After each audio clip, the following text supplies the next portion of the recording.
Բարև ձեզ սիրելի թիմակիցներ ու աջակիցներ։ Ուրախ ենք ողջունել բոլորիդ, պատիվ ունեմ դաշինքի նախընտրական քարոզարշավի բացման արարողությանը։ Այս ընտրությունները մեր համար լոկ մանդատների համար կռիվ չէ։ Սա հայրենիքը փրկելու համար կենաց մահու պատերազմ է։ Ուստի տրամաբանական կլինի մեր միջոցառումը սկսել մեր պետականության սիմվոլներից մեկով՝ Հայաստանի Հանրապետության օրհներգով։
Մեր համակարգացիներից շատերը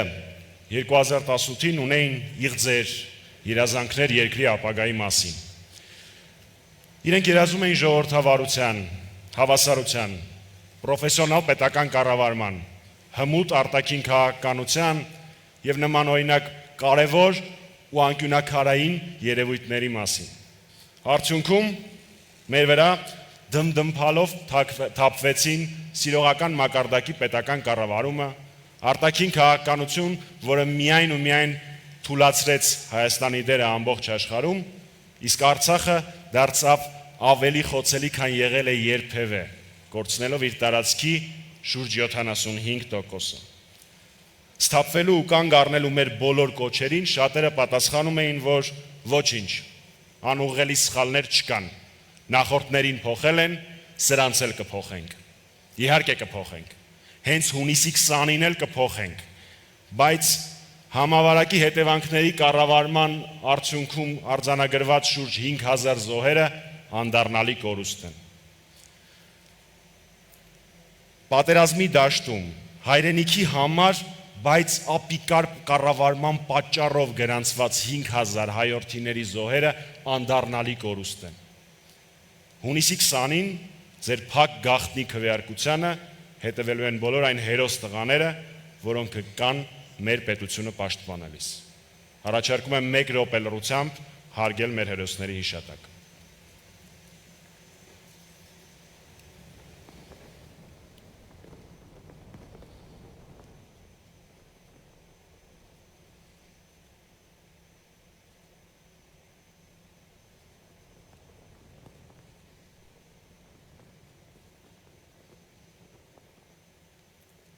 Շնորհակալություն։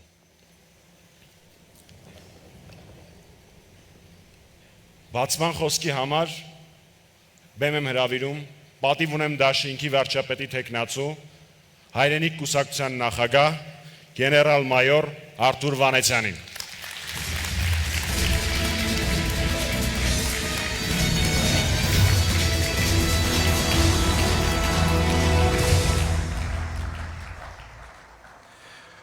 Հարգելի հայրենակիցներ,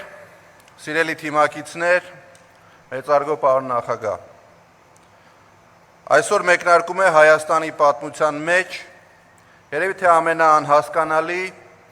եւ տարօրինակ ընտրությունների քարոզարշավը։ Կործանման եզրին կանգնած Հայաստանը պետք է մի կողմից դիմակայի ներքին եւ արտաքին թշնամիներին,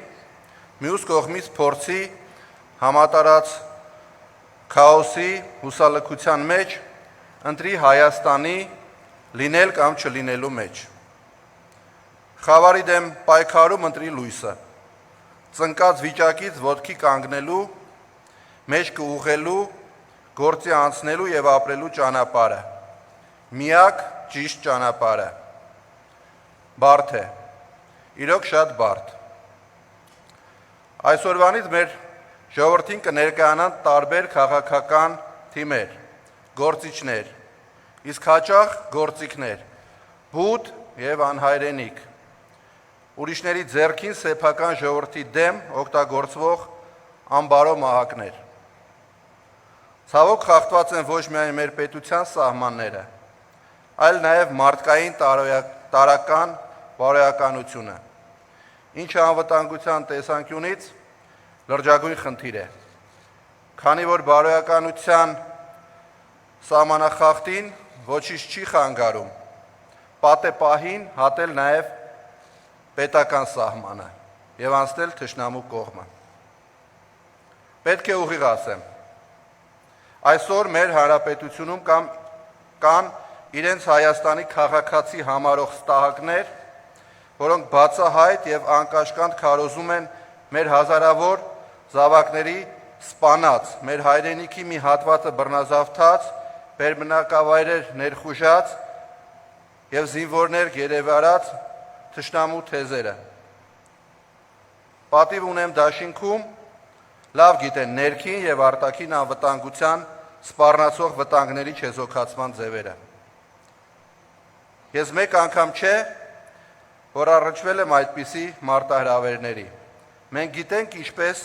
վարվել նման իրավիճակներում եւ վստահ կարող ենք դրանք չեզոքացնել։ Այս 14 օրվա ընթացքում մեր երկրում լինելու է կեղծիքի, սին խոստումների, մեծամտության մի գարշելի շքահանդես։ Որպես ազգային անվտանգության գեներալ խոստովանեմ, որ նրանցից շատերի ուղն ու ծուծը գիտեմ։ Գիտեմ նրանց բարոյական, իսկ ավելի ճիշտ է ասել, անբարոյական նկարագիրը։ Իսկ այժմ ուզում ենք խոսենք ինչու քվեարկության օրը հունիսի 20-ին ընտրել հենց մեզ, համար 6-ը, պատիվ ունեմ դաշինքը։ Այս հարցին կպատասխանեմ ուղիղ, առանց սեթևեթելու։ Վստահեք մեզ, որովհետև մենք ուժեղ ենք, արդարամիտ եւ խոհեմ։ Վստահեք, եթե ուզում եք ազատել մեր երկիրը չարի լծից եւ վերականգնել արդարությունը եւ արժանապատվությունը։ Վստահեք մեզ, եթե հոգնել եք նախկին, ներկա, սև սպիտակ, աչլիկ, ձախլիկ եւ հազար ու մի անհետ կործանարար ու կեղծ բաժանումներից, որովհետեւ մեր դաշինքը ստեղծվել է 2018-ին չգնահատված, իսկ հիմա հարային ափսոսանքի կիզակետ Սերժ Սարգսյանի եւ սրանց կեղծավորությունն ու անհայրենիքությունը մի քիչ ուշացումով, բայց այնուամենայնիվ բացահայտած ձեր խոնարհ ծառայի միասնությամբ։ Վստահեք մեզ, եթե կարծում եք, որ երկիրը կարող է փրկել միաժամանակ գիտակ ու հմուտ, թարմ ու էներգիայով լեցուն մարդիկ, որովհետև մեր դաշինքում են փորձառու ազգային արժեքներին հավատարիմ հանրապետականը, որն ունի լավագույն կադրային պոտենցիալը եւ նորաստեղծ հայրենիքը, որին շուրջ հավաքել է Հայաստանակենտրոն պետականության բարձր գիտակցումով նոր սերուցքի զգալի մասը։ Վստահեք մեզ, եթե երազում եք կրկին ունենալ ապահով Հայաստան, որովհետև մենք կբերենք խաղաղություն, կանխատեսելիություն եւ զարգացում, կապիտուլյանտների պատճառով արու եւ նսեմացումներ տեսած մեր երկրին։ Վստահեք մեզ, եթե ուզում եք, որ ձեր երեխաներն ու թոռները չհարցնեն, պապ, բա ոնց եղավ, որ այսպես եղավ, այլև հպարտանան ձեզանով։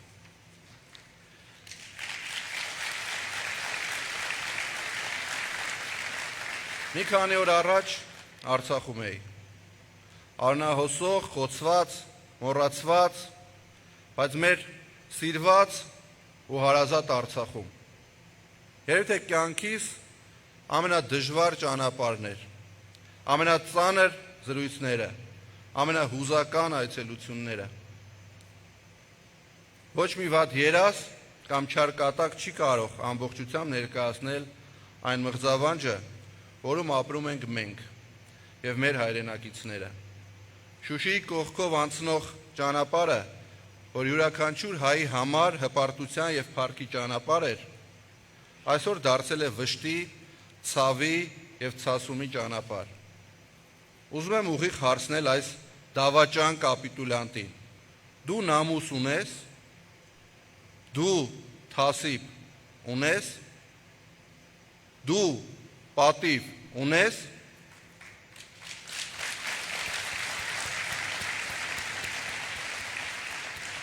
դու որ հայրենի հողի համար իր կյանքը զոհած հերոսներին զրկել ես անգամ հայրենի հողում հավերժ ննջելու հնարավորությունից, դու որ կործանել ես մի ամբողջ սերունդ, մի ամբողջ պետություն եւ մի ամբողջ երազանք։ Հարգելի հայրենակիցներ, սիրելի թիմակիցներ, հունիսի 20-ը մեր նոր փորձությունն է։ Կրկնում եմ, այո, այս ընտրությունները սովորական ընտրություններ չեն։ Այս ընտրությունները Հայաստանի լինել, չլինելու մասին են։ Բայց ես համոզված եմ, որ որևէ կասկած չունեմ, որ այն միասին եւ արժանապատվորեն հաղթահարելու ենք։ Հայրենիքը հարատևելու է, անկախության մեր երթ անկասելի է լինելու, հայկը կրկին հաղթելու է բելին, եւ հայը նոր դյութազնավեպերը գրելու իր հավերժի ճանապարհին։ Պատիվ ունեմ։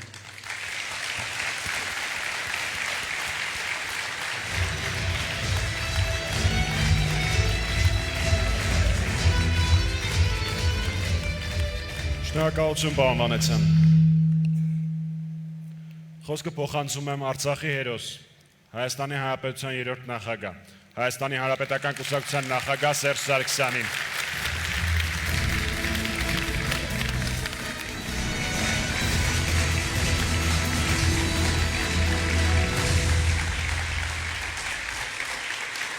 Բարև ձեզ, խնդրում եմ նստել, ես տեսնում եմ, որ շատերը զարմացած եք, որ արարողակարգով առաջինը նախատեսված էր իմ ելույթը, բայց խոսեց պարոն Վանեցյանը, և կարծում եմ դա ճիշտ է, ես եմ առաջարկել և իմ այդ քայլով մեկ անգամ ևս ընդգծել եմ, որ գեներալ Վանեցյանը գլխավորում է մեր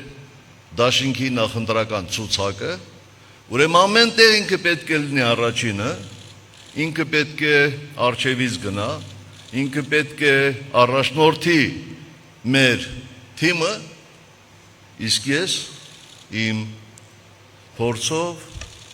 իմ հնարավորություններով և իմ խորհուրդներով անհրաժեշտ պահին կանգնած եմ նրա թիկունքին, կանգնած եմ ձեզնից յուրաքանչյուրի թիկունքին, այնպես որ ամեն ինչը ճիշտ է։ Հարգելի գործընկերներ, այսօր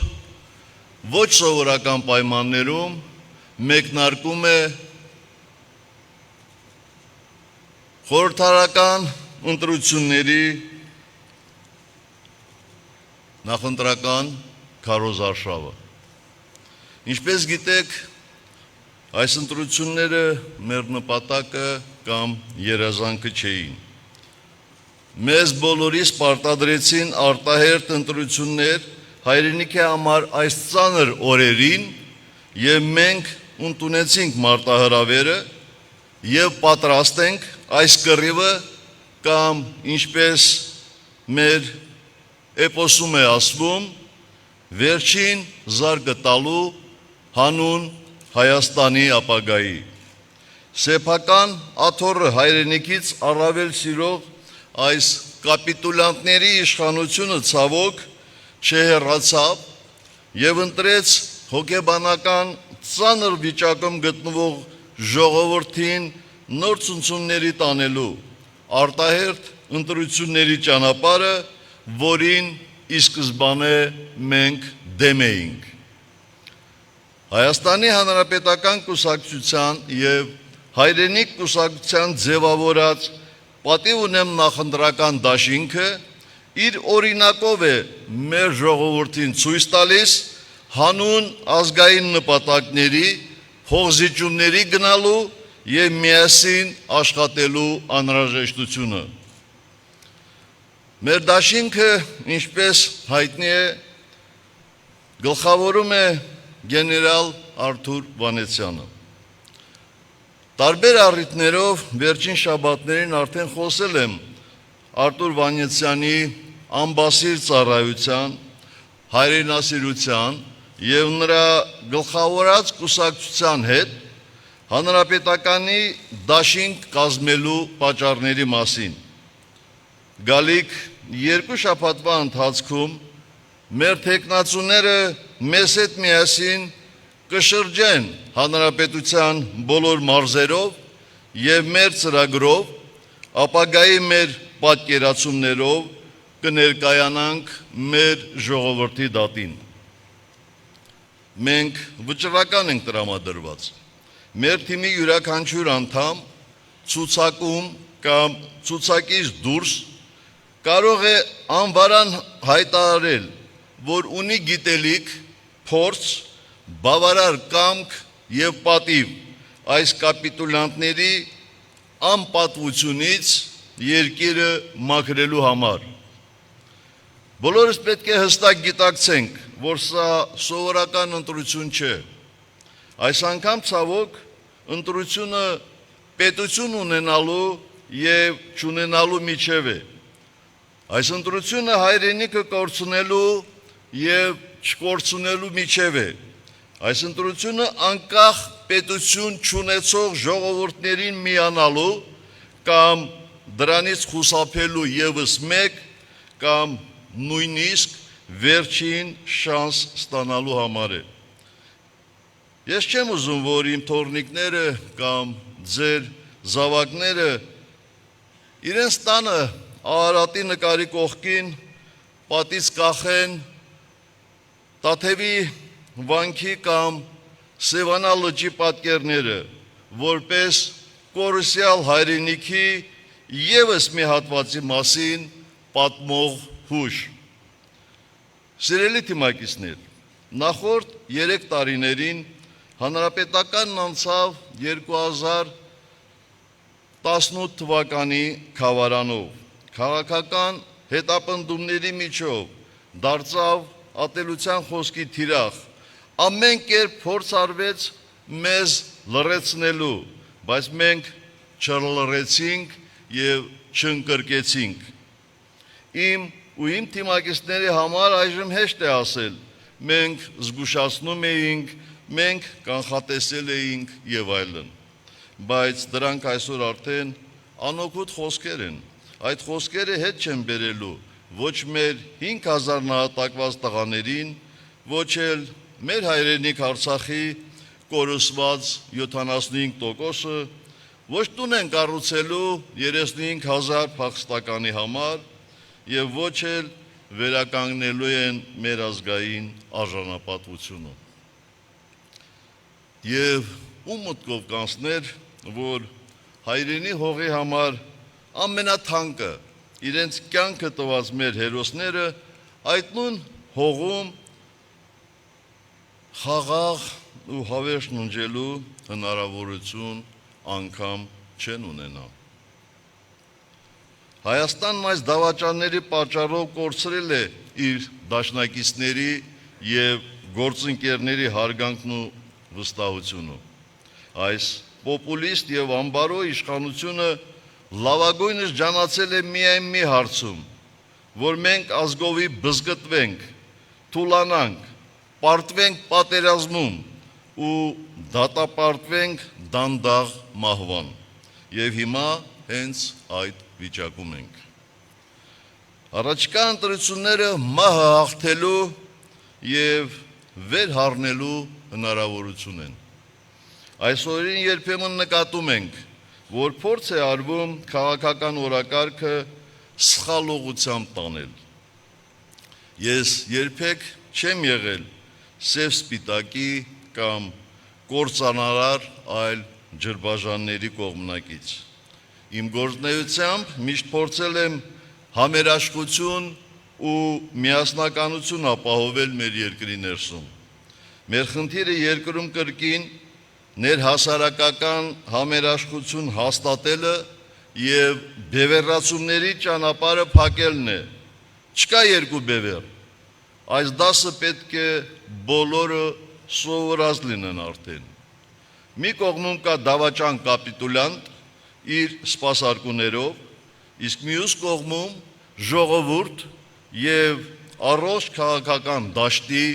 առաջատար ուժեր։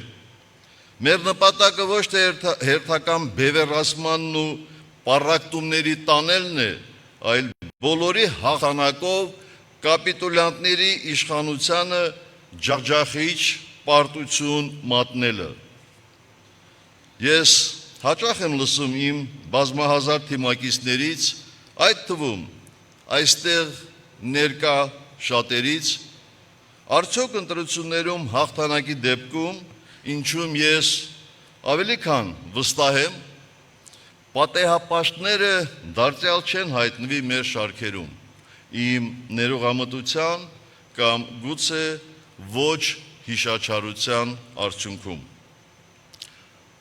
Ասեմ այսպես, այս ծանրագույն ազգային ճգնաժամում, երբ մեր պետությանը թե ներսից, թե դրսից պատերազմ է հայտարարված, պետք է անկարևոր համարենք ամեն ինչ, բացի պատերազմի ելքը մեր օգտին դարձնելը։ Ուստի բոլոր նրանք, ովքեր պետականակործան տականքի դեմ պայքարի խրամատում կկանգնեն մեր կողքին այս պահից սկսած, կրկնում եմ, այս պահից սկսած, այլ ոչ թե այն պահին, երբ կզգան մեր հաղթանակի հոտը եւ իրենք էլ մեզ հետ կլծվեն հասարակության մոլորված մի հատվածին հետ բերելու գործին, մենք ոչ թե ներում, այլ համաներում կհայտարարենք, քանի որ հայրենիքից թանկ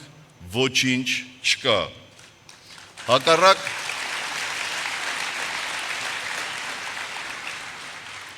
Հակառակ դեպքում ինձ համար նրանք կմնան դասալիքներ, բոլոր հետևանքներով հանդերձ։ Եվ վերջում երկու խոսք մեր այն հայրենակիցներին, ովքեր դեռ մոլորության մեջ են։ Այս դավաճանին ձայն տալով դուք համաձայնելու եք Արցախի, իսկ հետագայում Սյունիքի հանձնմանը։ Թույլ եք տալու, որ շարունակվի պատերազմը։ Արդեն 27 օր է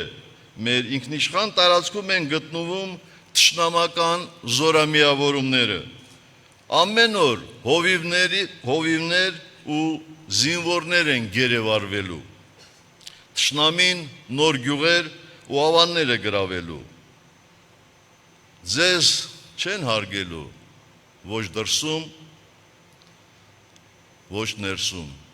անարգելու են։ Մենք դառնալու ենք իզգոյ պետություն ու նաև իհարկե իզգոյ ժողովուրդ,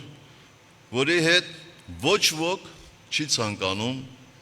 հաշվի նստել։ Դիմում եմ նաև իմ այն հայրենակիցներին, ովքեր հիասթափված են ու անտարբեր։ Հայեր, իմ սիրելի հայեր, դուրս եկեք այդ անտարբերության մահաբեր ու կործանարար թմբիրից։ Կոչ եմ անում մեր բոլոր համակերներին, օգտագործեք այս քարոզարշավը դեռևս նիկոլիզմով ախտահարված ձեր ընկերների ու բարեկամների հետ զրուցելու, նրանց հարցերին պատասխանելու համար։ Օգնեք նրանց, նրանք ձեր քույրերն ու եղբայրներն են։ Եղեք համբերատար ու անկեղծ։ Մենք մեր հերոս նահատակներին իրենց առողջությունը հայրենիքի զոհասեղանին դրած զինվորներին, սպաներին ու նրանց սերունդներին հաղթանակած եւ հզոր հայրենիք ենք պարտք։ Իսկ պարտ փակելը նորմալ մարդու համար արժանապատվության հարց է, պատվի հարց է, իսկ մենք պատիվ ունենք։ Աստված զորագիտի բոլորիս։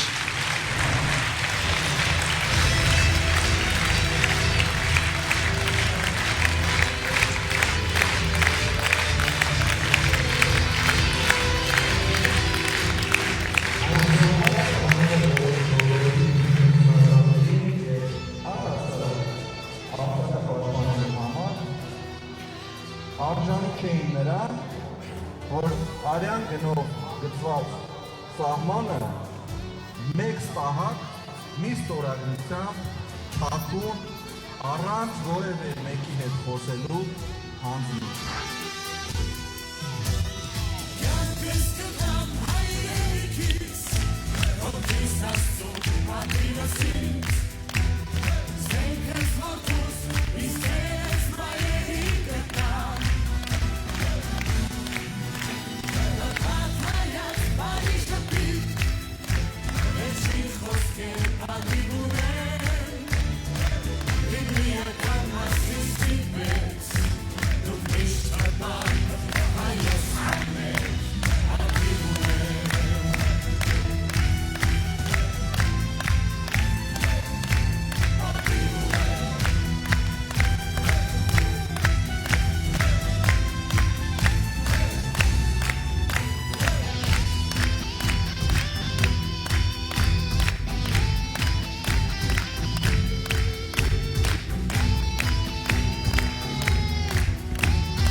Եվ մրցունակտիվ և պայքարելու է մեր ազգային և ուժեղ պետության համար։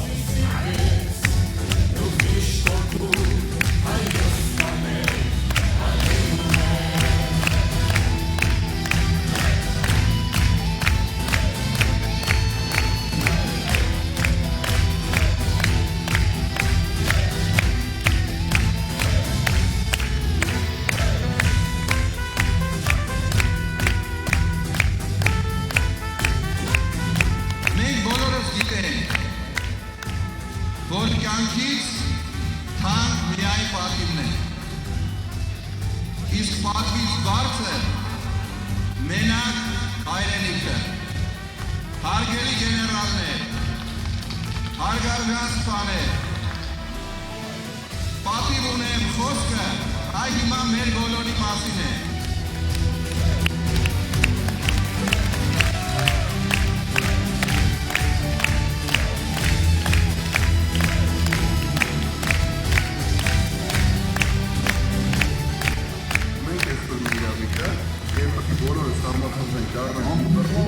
մի բառուց ու կարողանանք ես մեր երկիրը անդունդից անել։ Մենք հեռացնելու ենք և պատիվ ենք պահանջելու մեր պետությունը հեղինակազրկած, շտամու առջև ծնկած և նվաստացած կապիտուլյանտներից և կասեցնելու ենք պետության անկումը։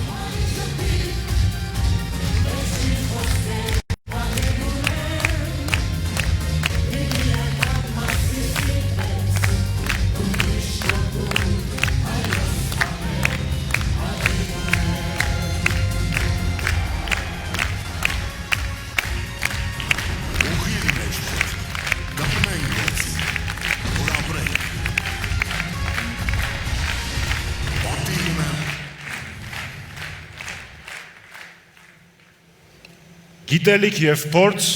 գումարած էներգիա եւ ուժ։ Այս պարզ հնչող բանաձևով կազմվել է մեր տեխնացուների ցուցակը եւ մեր նախընտրական ծրագիրը։ Մենք չենք մերժում իզմերը։ Մենք ունենք հստակ ձևավորված արժեքային համակարգ, որը կարելի է նկարագրել մեկ ընդգրկում բառով՝ պատրիոտիզմ, հայրենասիրություն։ Մենք պահպանողական կուսակցություններն ենք, որոնց նպատակներն ու գործունեությունը բխում են հայրենիքի հավերժականության գաղափարից։ Մենք հավատում ենք, որ հայկական անկախ պետականությունը հայության նպատակների իրականացման միակ միջոցն է։ Մենք կասկած չունենք, որ հայ առաքելական Սուրբ եկեղեցին, հայոց լեզուն եւ ազգային մշակույթը, ավանդական ընտանիքը հայության միասնության ապահովման կարևորագույն գործոններն են։ Մենք գիտակցում ենք, որ Հայաստանի Հանրապետությունը պետք է բարենպաստ պայմաններ ստեղծի աշխարհասփյուռ հայության արժանապատիվ գոյության եւ սփյուռքի ներուժը իրացման համար։ Մենք երազում ենք հզոր իրավական պետության մասին, որտեղ յուրաքանչյուր քաղաքացու ձայնը պետք է լսելի լինի, քննադատությունը ուշադրության ու հարգանքի արժանի։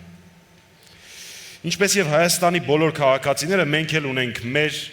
երկրի ապագայի հետ կապված իղձեր ու ցանկություններ։ Պարզապես մենք դրանք վերածել ենք հստակ ոլորտային ծրագրերի, եւ եթե հունիսի 20-ին 6-րդ համարի քվեաթերթիկը տակ քվեատուփի մեջ գցեք, ապա մեզ կտակ ուշ իրագործելու այդ ծրագրերը։ Մենք բոլորս նույն ապագայի, նույն երկրի մասին ենք երազում։ Խոսքը փոխանցում եմ գործընկերներիս, որոնք կներկայացնեն, թե ինչպես ենք կերտելու մեր բոլորի երազած երկիրը։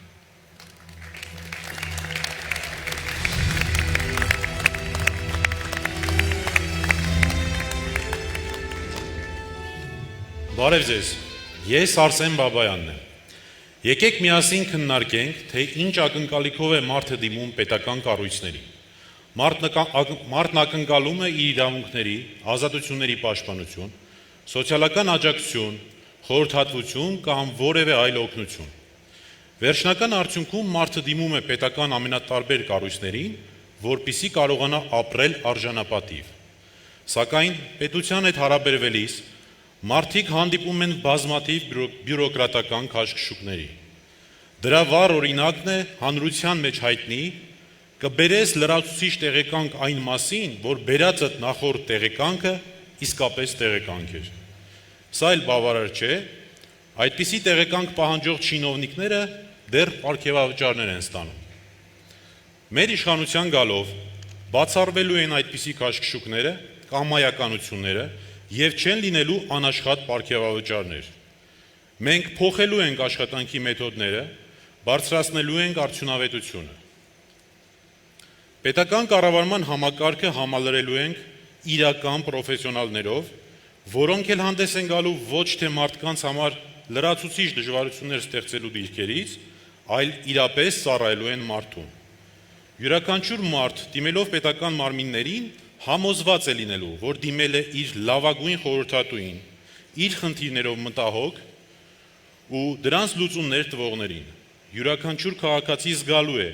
որ պետությունն իրենն է եւ ինքը պետք է տեր կանգնի իր պետությանը։ Մենք վերանայելու ենք կառավարության կառուցվածքը։ Ընդհանրապես պետությունն իր կառավարության կառուցվածքը սահմանելիս հիմք է ընդունում պետության առաջնահերթությունները եւ ոչ թե բացենք այս կամ այն նախարարությունը, քանի որ ունենք մի լավ մերձավոր, ով անպայման պետք է նախարար աշխատի։ Կամ էլ հակառակը, փակենք որևէ նախարարություն, քանի որ մեր քաղաքական թիմում եւ ոչ էլ մերձավորների մեջ չունենք անհրաժեշտ մասնագետ, ով կարող է նախարար աշխատել։ Իդեպ արտաքին գործերի նախարարության մասով երևի թե հիմա խնդիր կարող է ունենանք, պետք է ուշադիր լինենք։ Հայաստանում կան ոլորտներ, առանց որոնց անհնար է ունենալ հաջողություն։ Ուստի գյուղատնտեսության նախարարություն լինելու է, մշակույթի նախարարություն լինելու է, սփյուռքի նախարարություն լինելու է։ Մարդն իր առաջին տպավորությունը պետությունից ստանում է նախ համայնքային իշխանությունների միջոցով, քանի որ առաջին օղակը, որի հետ առնչվում է մարդն իր խնդիրները լուծելու համար, հենց համայնքային իշխանությունն է։ Գյուղացին ամեն անգամ դիմելով գյուղապետարան հաճախ ստանում է պատասխաններ, որ քո խնդիրը գյուղապետարանի մակարդակում անհնար է լուծել, քանի որ գյուղապետի ձեռքին քիչ բան կա։ Ոչ լիազորություն ունի, ոչ էլ անհրաժեշտ ֆինանսավորում։ Գյուղացին ստիպված է լինում հիմա էլ դիմել մարզպետարան, հետո գրեթե նույնանման պատճառաբանությամբ մերժում ստանալուց հետո ստիպված է լինում դիմել այս կամ այն նախարարություն։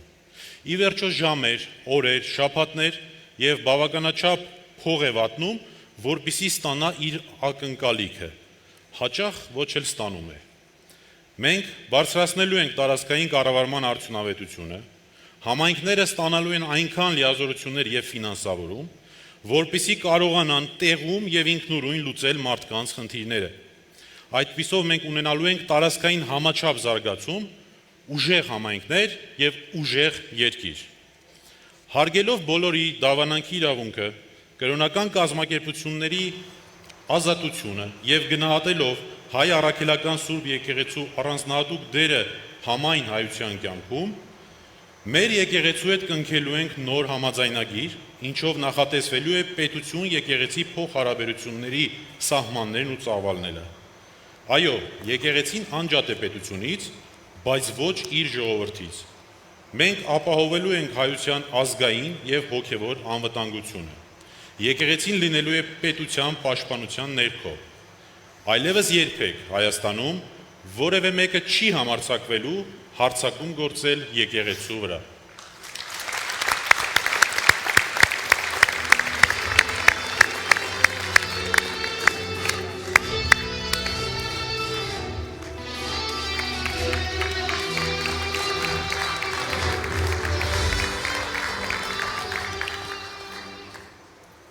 Մեկ անարդարությունն անգամ սպառնում է ամբողջ աշխարհի արտարությանը։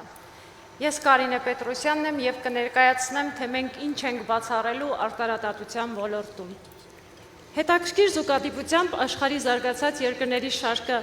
գլխավորում են ոչ թե նրանք, ովքեր ունեն օգտակար հանածոներ բնական պաշարներ,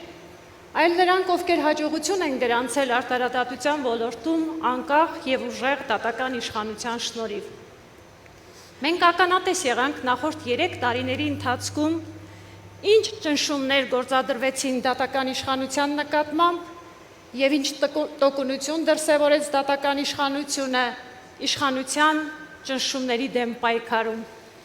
Դառը փորձի արդյունքում մենք համոզվեցինք, որ իսպառ բացառելու ենք հետեւյալ արատավոր երևույթները։ Այլևս երբեք իշխող քաղաքական ուժի կողմից չեն փակվելու դատարանների դռները եւ չի խոչընդոտվելու արտարադատության իրականացումը։ Երբեք հանրապետության հրապարակում, մեկ այլ վայրում կամ ընդհանրապես իշխող քաղաքական ուժի կողմից չեն հնչելու սպառնալիքներ դատական իշխանությունը կրողների նկատմամբ։ Հանիրավի բարձր որակավորում ունեցող եւ օրինական դատական ակտեր կայացրած դատավորները չեն հետապնդվելու իրենց ոչ իշխանահաջո դատական ակտերի համար։ Այո, դատական իշխանությունը վերահսկելու կայտակղությունը մեծ է, սակայն մենք ունենք քաղաքական կամք եւ բացառելու ենք նման դրսեւորումները։ Ես ինքս հանդիսացել եմ այդ դատական իշխանության մասը եւ մոտ մեկ ամիս առաջ դեռևս պաշտոնավարում էի։ Անձամբ գիտեմ, թե ինչի է ընդունակ իշխող քաղաքական ուժը, եթե դատավորի ընդունած դատական ակտը կամ կատարած քայլը նրա կամքին հակառակ էր։ Մենք բացառելու ենք այդ օրինակ երևույթները եւ թույլ չենք տալու, որպեսզի իշխող քաղաքական ուժը իր պարտությունների մեղքը բարդի դատական իշխանության վրա։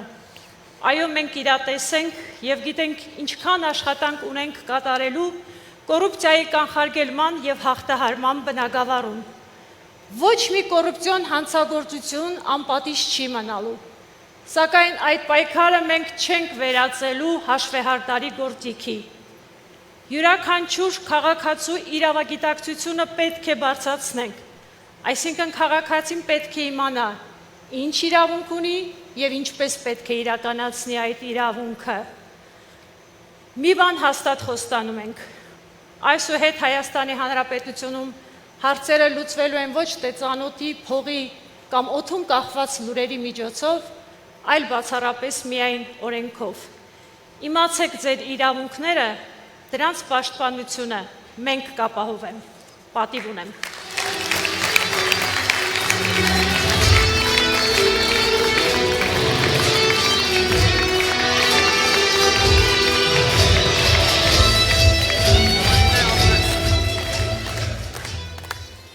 Մարդը բարձրագույն արժեք է։ Մարդու իրավունքները պետք է լինեն պաշտպանված։ Մարդու ազատությունները պետք է լինեն պաշտպանված։ Նմանատիպ նախադասություններ մենք լսում ենք գրեթե յուրաքանչյուր օր տարբեր ամբիոններից ու հարթակներից եւ հիմնականում տարբեր պաշտոնյաների շուրթերից։ Արդյոք դա այդպես է։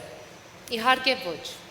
Վերջին տարիների ընթացքում եւ մասնավորապես վերջին 1 տարվա ընթացքում մենք անընդհատ ականատես ենք լինում,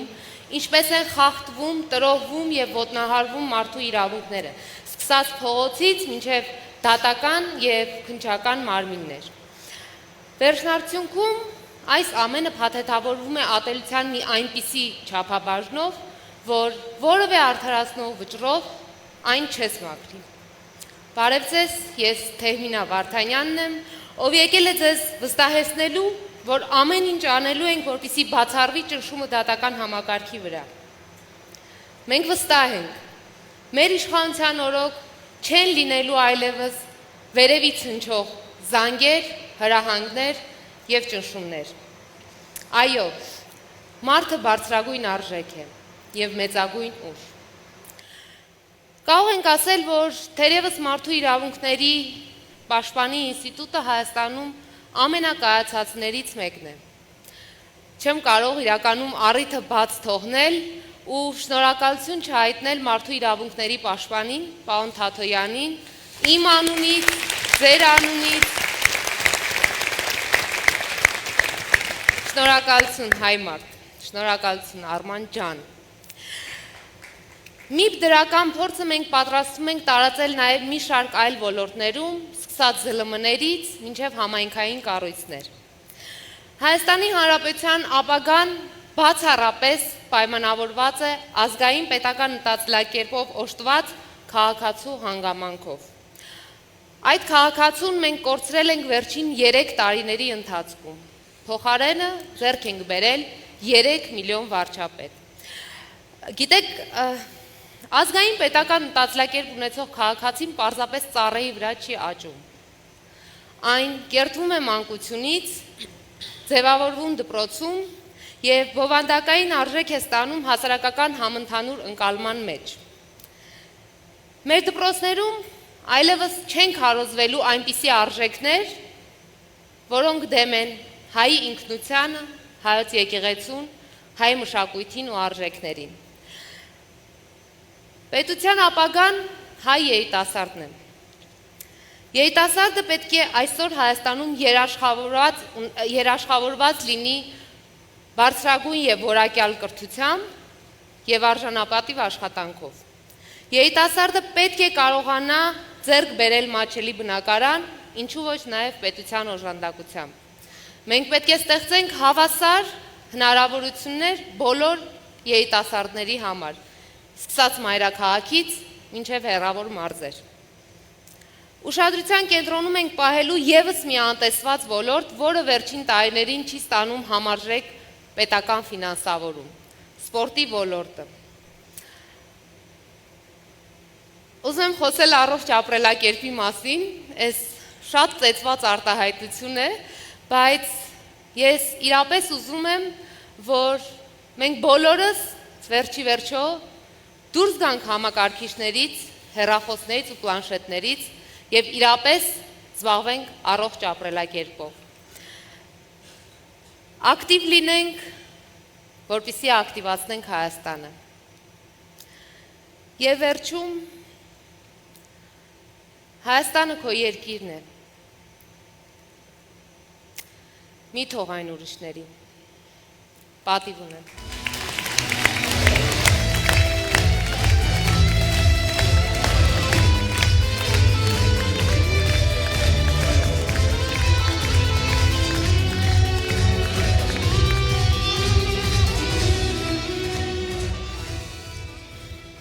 Բարև ձեզ։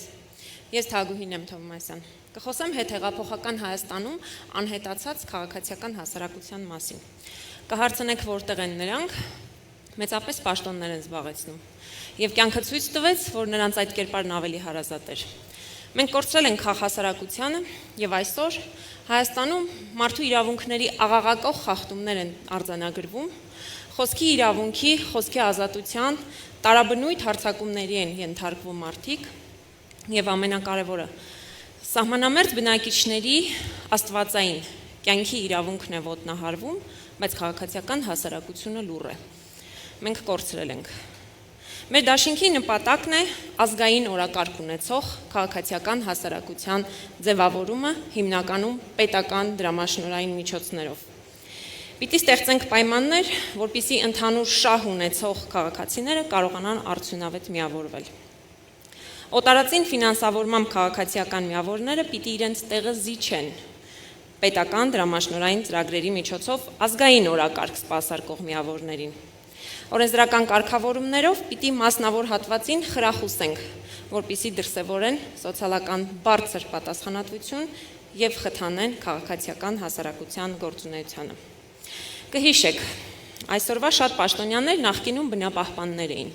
բայց մենք հիմա կորցրել ենք նաեւ բնապահպաններին։ Իսկ շրջակա միջավայրի պահպանությունը ամենաառհամարված ոլորտներից է եղել։ Մենք խնդիր ունենք մեր երկրի բնական ռեսուրսները կառավարելու, արդյունավետ կառավարելու։ Մենք հաճախ առանց կանոնների եւ վտանգավոր հետևանքների վերացման սպառել ենք մեր բնությունը։ Սպառել ենք պետության, մասնավորի եւ քաղաքացու կողմից։ Գիտեք, Սևանա լճի նկատմամբ ես միշտ հետևողական եմ եղել։ Ես կարող եմ ասել, որ տարածաշրջանի եզակի քաղցրահամ ջրերի այդ պաշարը վտանգված է նաեւ այսօր։ Լճում ֆոսֆորի պարունակությունը շարունակում է բարձր մնալ,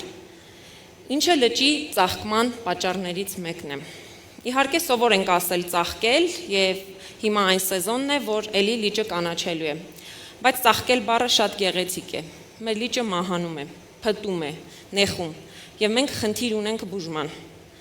Եվ ուզում եմ ասել հատուկ, որ մենք ունենք նաեւ գետերի վրա մաքրման կայանների դրման խիստ անհրաժեշտություն, որպեսզի պահպանենք մեր ազգային հարստությունը։ Ջրային պաշարների պահպանության եւ արդյունավետ շահագործման մեխանիզմներ եւս պիտի մշակվեն, որպեսզի ջուրը արդյունավետ կառավարվի։ Մեր ջուրը ավելի շատ կորում է, քան օգտագործվում։ Մեր հայրենիքի ամենաանտառապատ հատվածները իշխանությունը հանձնեց թշնամուն։ Մենք այսօր խնդիր ունենք ինչպես անտառների պահպանության, այնպես էլ անտառ ստեղծման եւ անտառատնկման եւ պիտի կպնենք այդ գործին։ Մի խոսքով, էկոլոգիական դաստիարակությունը պետք է սկսենք դպրոցական նստարաններից։ Կանաչ Հայաստան, կապույտ երկինք։ Պատիվ ունեմ։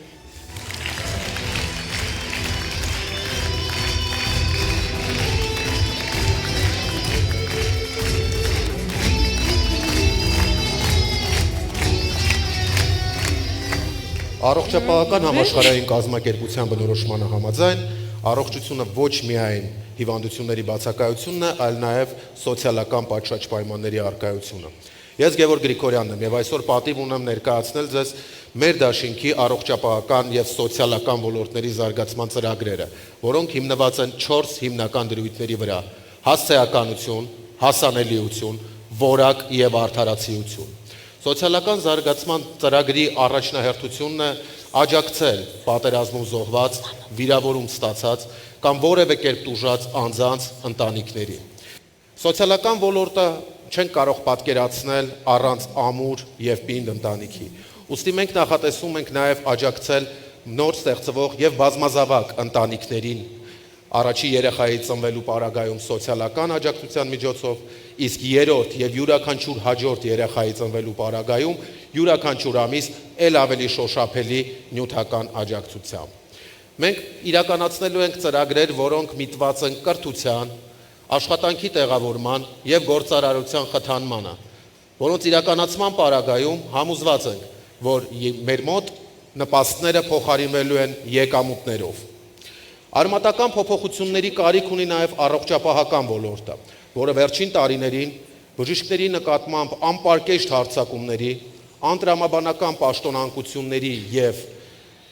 փոփոխությունների, բարեփոխումների անվան տակ իրականացվող անհեթեթ փոփոխությունների արդյունքում հայտնվել է բարոյալքված վիճակում։ Մեր ծրագրի հիմնական բանաձևը հետևյալն է. բուժ աշխատողի պաշտպանություն եւ բուժօգնության որակի վերահսկողություն։ Արդյունքում մենք ունենանք գործուն առողջապահական համակարգ։ Մեր ծրագիրը միտված է պահպանել ոչ միայն քաղաքացու եւ հանրության առողջությունը, այլ նաեւ նվազեցնել մահացությունն ու հիվանդացությունը, որը մենք իրականացնելու ենք կանխարգելիչ մեծ ցանցի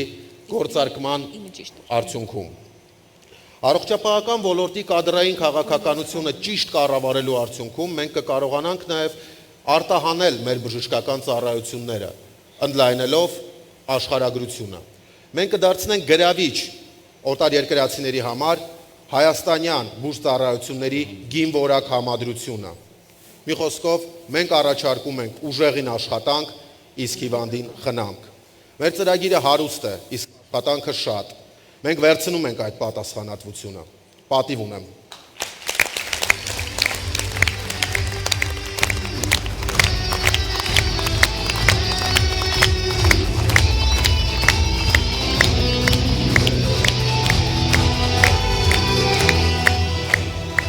Գաղտնիք չեմ ասի ոչ մեկիդ համար, եթե նշեմ, որ վերջի տարիների բազմատառ նախարարությունը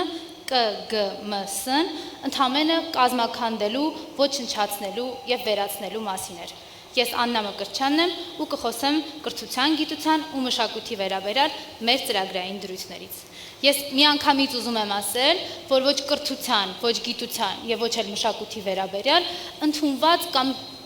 արդեն լսված սահմանումներ, բնորոշումներ ու պնդումներ չեմ անելու, որովհետև մեր նպատակն էլ, խնդիրն էլ ամենևին այլ է։ Մենք ուզում ենք վերջ տալ ձևական կատեգորիաներին, դրանք փոխել, դարձնել միջազգային եւ իհարկե ամբողջացնել հայկական բովանդակությամբ։ Իրականում կրթության ոլորտում անելիքները շատ են եւ մենք կարծում ենք, որ վերջնանպատակներ ձևակերպել հնարավոր է։ Մենք ուզում ենք ապահովել մարդու անձնային եւ մասնագիտական աճը, պետության համար ստեղծել հանրային արժեք եւ ձևավորել պետականամետ, հայրենասեր եւ քաղաքացիական բարձր գիտակցությամբ ոշտված անհատներին։ Մենք այս նպատակին հասնելու համար կիրառելու ենք բոլոր միջազգային գործիքակազմերն ու մեթոդները, բայց միառժամանակ ստեղծելու ենք Հայաստանակենտրոն եւ ազգակենտրոն կրթական համակարգ։ Մենք կարծում ենք, որ գիտության խնդիրներն ու նպատակները պետք է լինեն խիստ հասցեական եւ իրատեսական։ Մենք օրենքով ենք ամրագրելու գիտության համար ֆինանսավորման նվազագույն շեմը։ Մեզ համար շուկայական պահանջարկը, պետության զարգացումը եւ գիտության կայացումը մեկ միասնական նպատակներ են։ Մենք արդյունավետ աջակցություն ենք ապահովելու հայագիտական առարկաների համար, խրախուսելու ենք գիտությամբ զբաղվելը եւ աջակցելու ենք գիտական կարիերայի ողջ ընթացքում։ Մշակութային գործունեություն, մշակութային ժառանգության պահպանություն, արվեստի ստեղծում եւ մշակութային քաղաքականություն։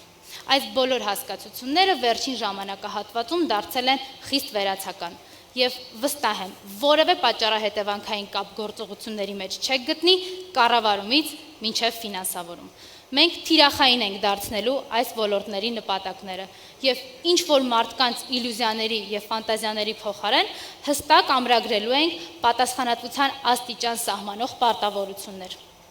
Վերջում մենք կրթության, գիտության եւ մշակույթի ոլորտային զարգացումները դիտարկելու ենք ազգային անվտանգության եւ պետական շահերից ելնելով։ Առանց բացառության յուրաքանչյուր հնարավորություն այս ոլորտում օգտագործելու ենք մեր երկիրը առաջ մղելու համար։ Ու այս ամենի արդյունքում մենք վստահ ենք, ունենալու ենք հայրենասեր, պետականամետ, իրավագիտակից, արժանապատիվ Հայաստանի Հանրապետության քաղաքացի։ Պատիվ ունեմ։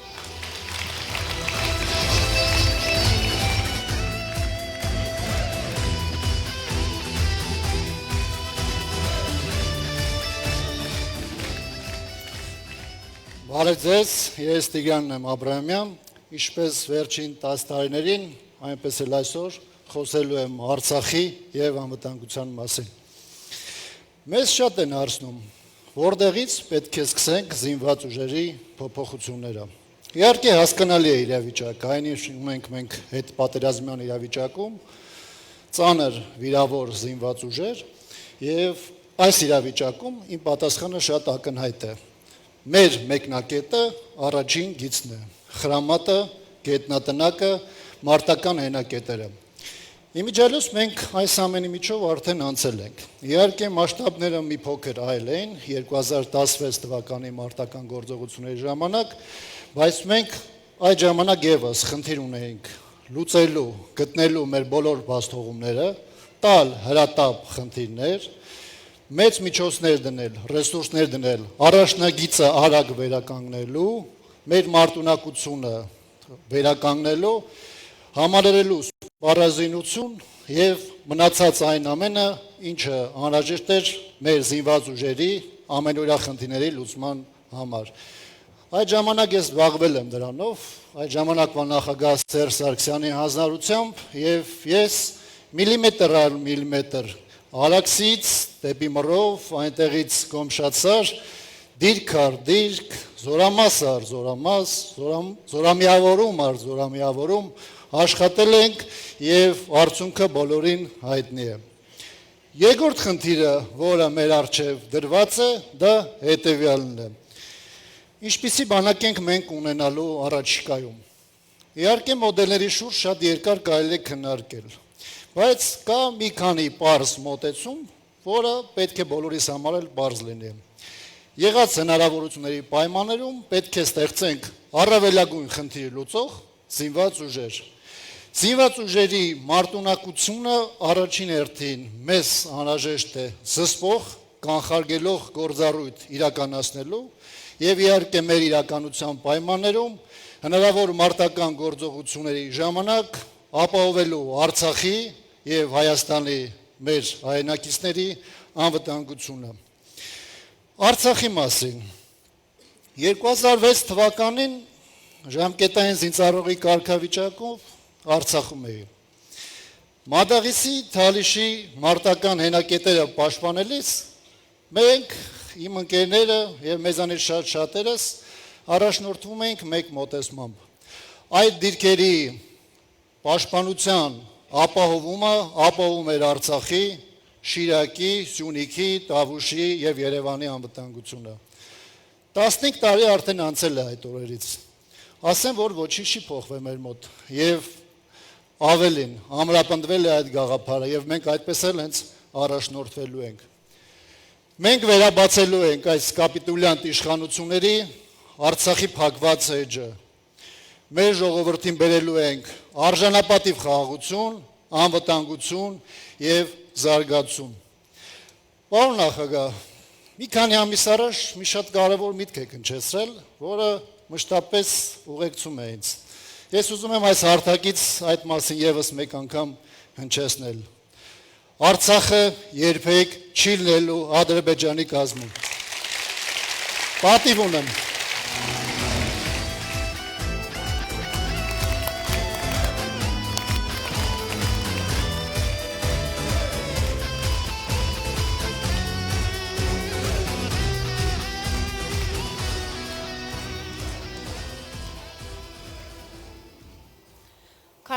Օրյա պատերազմի ժամանակ մենք մնացել էինք մեն-մենակ։ Խորն անհաղորդ էր հայ ժողովրդի եւ Հայաստանի հայկական երկու պետությունների հետ տեղի ունեցող ողբերգության։ Ես Լիլիթ Բեգլարյանն եմ եւ այժմ կներկայացնեմ ձեզ, թե ինչ է անելու մեր դաշինքը, որպիսի այդպես էլ երբեք չլինի։ Այս է բազմավեկտոր արտաքին քաղաքականության մեր պատկերացրած ճարտարապետությունը։ Ռուսաստան։ Ռուսաստանը Հայաստանի ռազմավարական գործընկերն ու դաշնակիցն է։ Մեր երկրի քաղաքական կյանքում ժամանակավոր վայրիվերումները չեն կարող եւ չպիտի հարցատակ դնեն անվտանգային, քաղաքական, տնտեսական առումներով անկյունակարային կարևորություն ունեցող հայ-ռուսական փոխվստահությունը։ Հայաստանը Ռուսաստանի համար պետք է ոչ թե Բերլինի, այլ կայացած, արժանապատիվ ու վստահելի գործընկեր։ Հապկում, ԵԱՏՄ-ում, ԱՊՀ-ում Հայաստանը պիտի հանդես գա որպես դրանց լիարժեք, ակտիվ ու նախաձեռնող անդամ։ Հայաստանի համար կարևոր հարցերը ներառությունների կարգերում։ Կարևոր են հարաբերությունները հարևան երկրների հետ։ Իրանի, Վրաստանի հետ, որոնք խորացման մեծ ներուժ ունեն։ Տարբեր ինտեգրացիոն գերակա բևեռներ ունեցող հարևան երկրների միջև հարաբերությունները պետք է զատ մնան երրորդ երկրների եւ արտաքին դեստրուկտիվ ազդեցությունից։ Մենք կրկին ամրապնդելու ենք Հայաստանի կշիռը։ Մեզ չպետք է խղճան,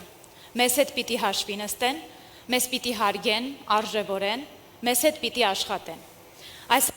կարևոր են նաև հարաբերությունները մյուս գեոպոլիտիկ բևեռների հետ։ Եվրոպական միություն, Ամերիկայի Միացյալ Նահանգներ, Չինաստան։ Եվրամիության երկրների հետ երկկողմ եւ եվրոատլանտյան կառույցների հետ բազմակողմ հարաբերությունները նույնպես պիտի լինեն Հայաստանի արտաքին քաղաքական գերակայություններից։ Եվրամիության հետ մենք ստորագրել ենք մի շատ կարևոր համաձայնագիր, որը ցավոք չիրականացավ։ Մենք պետք է վերաբանակցենք մեր առաջնահերթությունները։ Արևմուտքը մեզ պարտք է պատերազմական լռության համար։ Ամերիկայի Միացյալ Նահանգների հետ հարաբերությունները պետք է ունենան իրական հագեցած օրակարգ։ Ներառեն համագործակցության հնարավոր բոլոր ոլորտները, մշտական դինամիկա ապահովելով այն հարցերում, որոնք հակասության չեն մտնում Հայաստանի այլ պարտավորությունների հետ։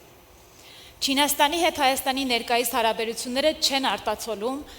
մեր իրական ներուժը։ Հայաստանը այստեղ նույնպես պիտի նախաձեռնող լինի, որպեսզի իրական բովանդակություն։ Ադրբեջան։ Ադրբեջանը պետք է առերեսվի 3 անգամ Արցախի դեմ պատերազմ հրահրելու հետևանքների հետ։ Պետք է հրաժարվի իր առավելապաշտական քաղաքականությունից։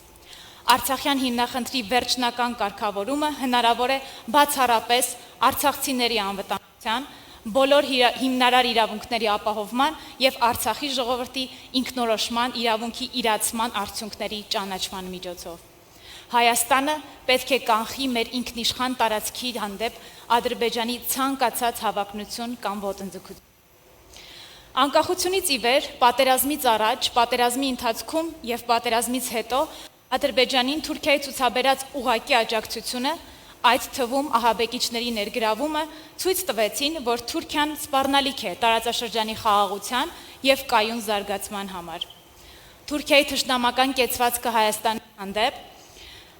Ադրբեջանին անվերապահ սատարումը, ուժի սպառնալիքի կիրառումը, հայոց ցեղասպանության ժխտումը Թուրքիայի մարկա առաջնորդության պարագայում ցավոք հայ-թուրքական հարաբերությունների հարցում լավատեսության որևէ տեղիք չեն տալիս։ Մենք հետամուտ ենք լինելու հայոց ցեղասպանության ճանաչման հարցում եւ ինչպես արել ենք դա տարիներ շարունակ, այս հարցը նույնպես պահելու ենք մեր արտաքին քաղաքական գերակայություններից մեկ։ Հայաստանը պետք է նախաձեռնող լինի եւ ակտիվ քաղաքական հարաբերություններ զարգացնի բոլոր տարածաշրջաններում, յուրաքանչյուրի հետ իր առանձնահատկություններից ու գերակայություններից ելնելով։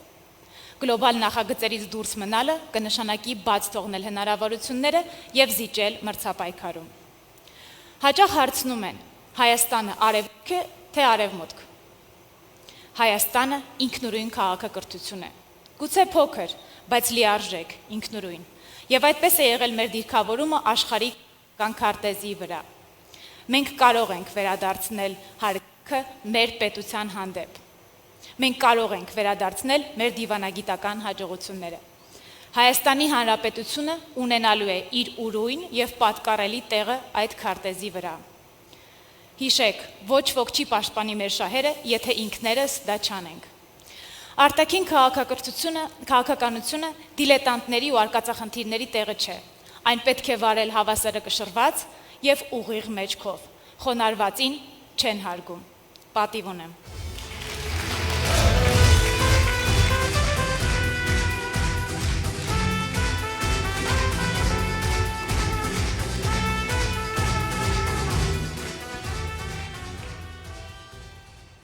Արդյոք պատկերացնում եք Հայաստանը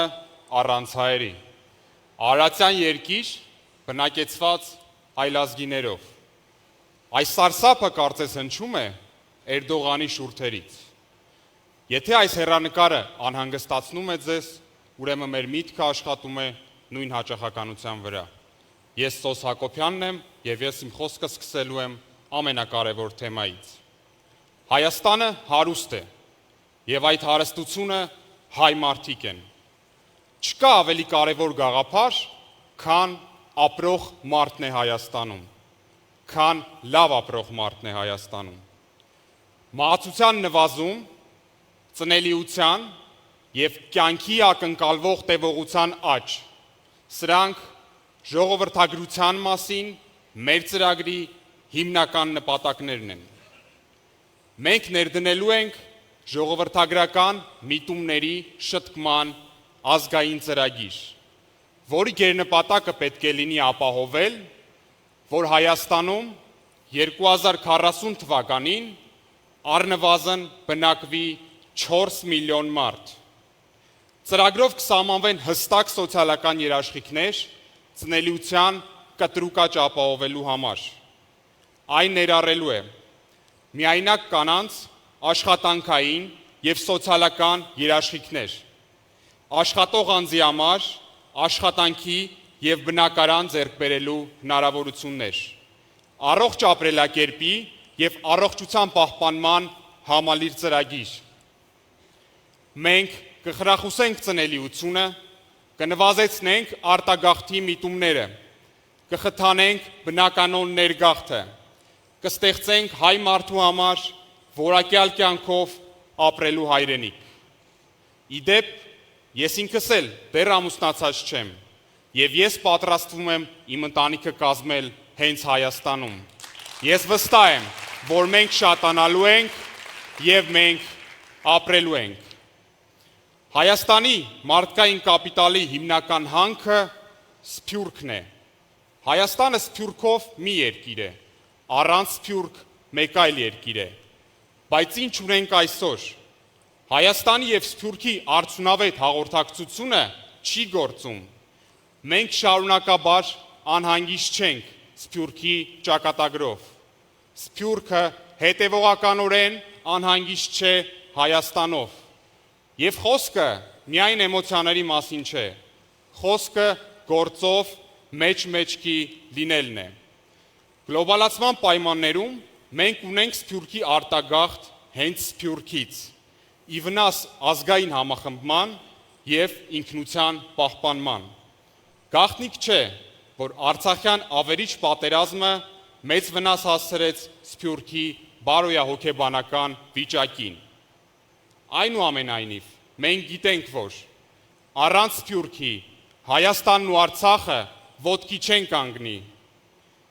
Ինչ ենք մենք սրա համար անելու։ Հայրենիք Սփյուռք հարաբերությունների մոդելավորում մեր ժամանակներում ոչ թե զոհ Սփյուռքի, այլ աշխատանքային Սփյուռքի հետ հարաբերվելու համար։ Սփյուռքի հետ հարաբերություններում փոխադարձ պարտավորությունների եւ ակնկալիքների սահմանում, ցանցային Սփյուռքի ստեղծում, ընդ որում, թե Սփյուռքի գաղթօջախների սինխրոնիզացում, թե Հայաստան-Սփյուռք համակարգի ստեղծում։ Հայը լինի Մոսկվայում, Լոսում, Փարիզում թե Սիդնեյում, պետք է քայլի գլուխը բարձր, ուղիղ մեջքով եւ շիտակ հայացքով։ Այս ամբողջ գործին կպնելու համար առաջնորդող դերակատարությունը պետք է ունենա Հայաստանը, որպես պետություն, որի գործնեության հիմնական նպատակները պետք է լինեն Սփյուռքի ազգային դիմագծի պահպանումը, կրթական ցենզի բարձրացումը եւ Մայր Հայաստանի հետ անկախտելի կապի ստեղծումը։ Պատիվ ունեմ։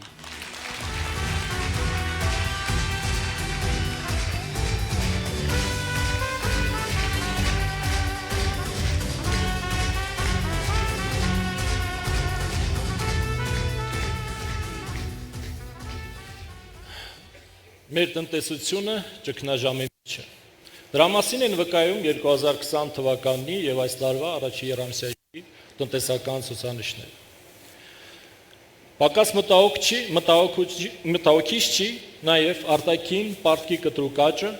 որի գումարները ցավոք չեն օգտագործվում ենթակառուցվածքների զարգացմանն ուղղված կապիտալ ծախսերի ֆինանսավորման համար, ինչը հնարավորություն կտար ձևավորել մեր երկրի համար լրացուցիչ եկամուտներ։ Բարև ձեզ, ես Ռոբերտ Հարությունյանն եմ, խոսելու եմ պատիվ ունեմ դաշինքի տնտեսական ծրագրերի մասին։ Մեր դաշինքի տնտեսական քաղաքականության հիմքում ընկած է այն համոզմունքը, որ յուրաքանչյուրը իրավունք ունի հետապնդել նույն տնտեսական նպատակը, ինչ որ մեկ ուրիշը։ Ուստի մենք հռչակում ենք մեր հավատարմությունը արդար, հավասար, բոլոր տեսակի ոչ բնական մենաշնորհներից ազատ մրցակցային դաշտի ձևավորմանը։ Մեր կարևորագույն տնտեսական նպատակն է հասնել սոցիալական բևեռացման կրճատման։ Գաղտնիք չէ, որ գյուղատնտեսությունը մեր երկրի այցեքարտերից մեկն է, քանի որ շատերի համար մենք հայտնի ենք որակյալ եւ համեղ սնունդով։ Մենք լավատեղյակ ենք մեր գյուղացիներին հուզող խնդիրներին, ուստի մենք առաջարկում ենք արդիականացնել գյուղատնտեսության ոլորտը նորագույն տեխնոլոգիաներով։ Մենք առաջարկում ենք մատչելի դարձնել գյուղացիների համար ջրային, վառելիքային եւ հումքային ռեսուրսները։ Մենք ձևավորելու ենք բերքի պաշտպանության, պահպանման եւ իրացման համար անհրաժեշտ ենթակառուցվածքները։ Մենք աջակցելու ենք արտահանմանը միտված ֆերմեր տնտեսությունների զարգացմանը եւ նպաստելու ենք գյուղատնտեսության եկամուտների կայուն աճին։ Արտոնողների համար նախատեսում ենք ապահովել արտաքին շուկաների հասանելիությունը, գործընկերային կապերի ձևավորումը, ինչպես նաև արտերկրում հայրենական բիզնեսի շահերի պաշտպանությունը, ձևավորված համապատասխան պետական մասնագիտացված կառույցների օժանդակությամբ։ Այդ նույն նպատակին է ուղղված լինելու նաև տնտեսական դիվանագիտության ողջ գործիքակազմը։ Ուժեղ տնտեսությունների հիմքում ընկած է մրցունակ, փոքր եւ միջին ձեռնարկատիրությունը։ ՓՄԶ ոլորտի ընկերությունների համար շատ կարևոր է հարկային դաշտի թափանցիկությունը եւ պարզությունը։ Հաշվետվությունների ներկայացումը, հարկերի հաշվարկումը եւ վճարումը, ինչպես նաեւ կոմունալ ենթակառուցվածքներին միանալը պետք է լինեն գյուրին եւ բիզնեսից պահանջեն մինիմալ ժամանակ եւ ծախս։ Լիցենզավորումը եւ թույլտվությունների տրամադրումը պետք է լինի ավտոմատ եւ առցանց կերպով, որտեղ դա հնարավոր է։ Ֆինանսական շուկայի գործիքները բիզնեսի համար պետք է լինեն հեշտ հասանելի եւ աջակցող, այլ ոչ թե դուգանող։ Մեր երկրի արտաքին սպառնալիքները ստիպում են մեզ լինել բազմակի անգամ ավելի արդյունավետ, քան մեր տարածաշրջանի հարևան երկրները։ Այդ իսկ նպատակով մենք որդեգրելու ենք ներդրումների եւ արտադրականության աճի վրա հիմնված տնտեսական մոդելը։ Սա նշանակում է ունենալ նորարարական տնտեսություն, իրախավորել բարձր ավելացված արժեք ստեղծող ոլորտներ, ինչպիսիք են ռազմաարդյունաբերությունը, հեռահաղորդակցությունը, էներգետիկան, ավիացիան, դեղագործությունը եւ տեղեկատվական տեխնոլոգիաները։ Այդ թվում շեշտադրելով արհեստական բանականության զարգացումը։ Մենք ձևավորելու ենք անհրաժեշտ հարթակներ եւ պետական աջակցության գործիքակազմ, որպեսզի կարողանանք ապահովենք գաղափարից գլոբալ ընկերություն մոդելի անխոչնդոտ իրագործումը։ Սա նշանակում է նաեւ ապահովել ծավալուն ներդրումների ներհոսք դեպի Հայաստան, որոնք վերջին 3 տարիների ընթացքում հասել են գրեթե զրոյական մակարդակի։ Ներդրումների ներգրավման համար մենք ոչ միայն երաշխավորելու ենք բարենպաստ եւ գրավիչ բիզնես միջավայրի ձևավորումը, այլև իրականացնելու ենք մարդկային կապիտալի զարգացմանն ուղղված գործունքայլեր։ Այսօր ներդրողները պայքարում են որակյալ եւ արդյունավետ մասնագետների եւ մրցունակ գաղափարների համար։ Եվ մենք գիտենք ինչպես անել, որ Հայաստանը այս առումով աշխարհի համար լինի գրավիչ։ Ոչ պակաս կարևոր է մեր տնտեսվարողների բիզնեսի համար նաև տնտեսական քաղաքականության եւ կառավարության գործունեության կանխատեսելիությունը։ Մենք առաջարկելու ենք հարկային դաշտում թափանցիկ եւ պարզ կանոններ, որոնք տեսանելի հեռանկարում փոփոխության չեն ենթարկվելու։ Այս ամենը ինչ ես թվարկեցի մեր թիմի տնտեսական քաղաքականության զուտ մի հատվածն է։ Քաղաքականության, որի գլխավոր հասցեատերը Հայաստանի Հանրապետության քաղաքացին է։ Քաղաքականության, որը միտված է ապահովել մեր երկրի եւ մեր ժողովրդի բարեկեցությունը։ Ուստի ուղենք մեջքներս, կպնենք գործին, որ ապրենք։ Ապրենք արժանապատիվ, ապրենք վստահ վաղվա օրվան։ Պատիվ ունեմ։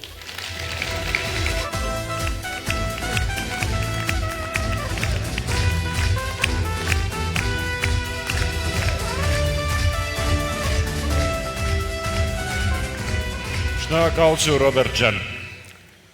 Ինչով է երազանքը տարբերվում նպատակից։ Նպատակը պիտի ունենա հստակ ժամանակացույց, գործիքակազմ եւ իրագործողներ։ Գործիքակազմը մենք ձեզ նոր ներկայացրեցինք։ Ժամանակացույցը սկսում է հունիսի 21-ից։ Իսկ այժմ կուզենայի ձեզ ներկայացնել իրագործողներին։ Կուզենայի ձեզ ներկայացնել մեր երազանքների Հայաստանի երաշխավորների թիմի փոքր հատվածը։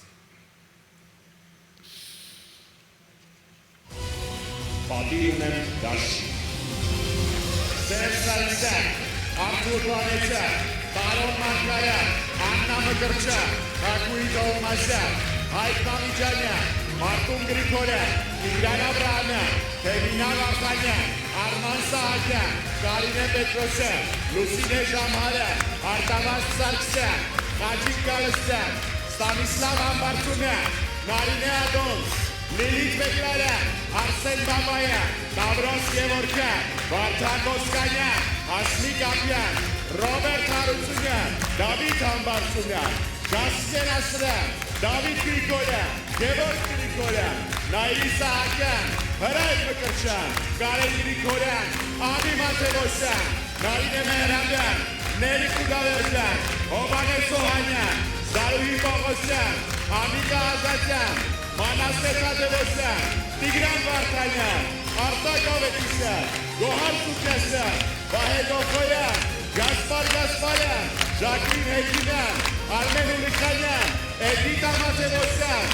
Անահիտ Ալեքսանյան, Էլին Սարգսյան, Արայիկ Մկիթարյան, Վանիկ Հունանյան, Դավիթ Օհանյան, Ազատ Զաքարյան, Արտուր Կիրակոսյան, Գոր Սեդրակյան, Միքայել Սահակյան, Դավիթ Բաղդասարյան, Սովինար Գալստյան, Անտոն Ելիազարյան, Սերգեյ Մկրտչյան, Բաբկեն Հարությունյան, Ռուզաննա Զաքարյան, Վահակ Բոյաջյան, Նորայր Հակոբյան, Սոս Հակոբյան, Գրեգա Ժանոյան, Միքայել Նիկոլյան, Հայկ Դերձյան, Նարեկ Հադերոսյան։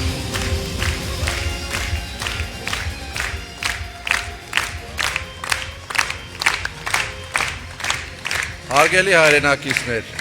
հարգելի թիմակիցներ, ես համոզված եմ, որ այստեղ Հայաստանի փրկության ճանապարհային քարտեզն է։ Ես համոզված եմ, որ այս ծրագրով եւ այս թիմով հունիսի 20-ին ձեր ճիշտ ընտրության դեպքում մենք կարողանալու ենք Հայաստանի Հանրապետությունը հանենք այս մղձավանջից, ուղենք մեր մեջքը, կպրենք գործին, որպեսզի ապրենք։ Եվ հիմա ես ուզում եմ իմ ստորագրությամբ հաստատել այս ծրագիրը եւ ստանձնել պատասխանատվությունը, որ մենք միասին կարողանալու ենք այս ծրագրի իրագործմամբ փրկենք մեր հայրենիքը։